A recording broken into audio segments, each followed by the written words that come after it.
Vamos a seguir viendo ahora más elementos de anotación. En este caso vamos a enfocarnos en lo que son los componentes. En la pestaña de anotar, yo tengo lo que son componentes. Tengo para colocar componentes de detalle repetitivo o componente de leyenda.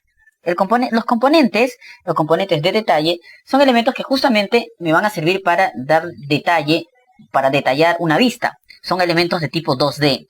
Estos son familias que se cargan, al igual que los componentes de detalle repetitivo.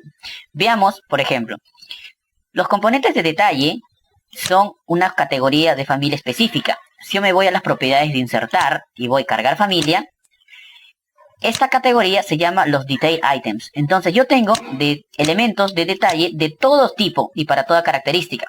En este caso voy a agregar una línea de división que es el break line. Si yo selecciono esto, entonces me voy a la pestaña de anotar y voy a colocar un componente de detalle.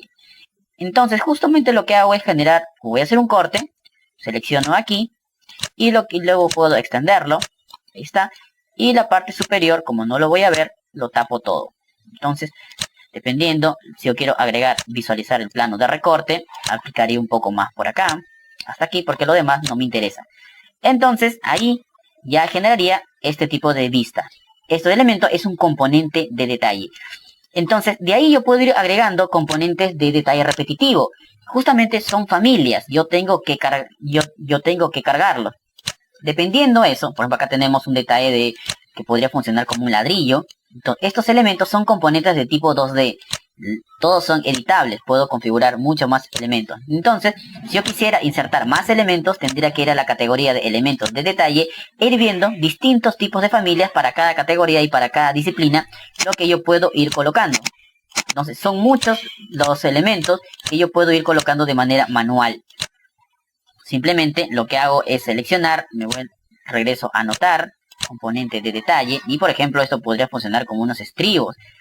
Y ahí puedo ir colocando uno por uno. Entonces yo puedo generar detalle de manera automática o de manera manual con los componentes de detalle. Tienen una practicidad muy simple que me va a permitir generar mucho más documentación de los elementos.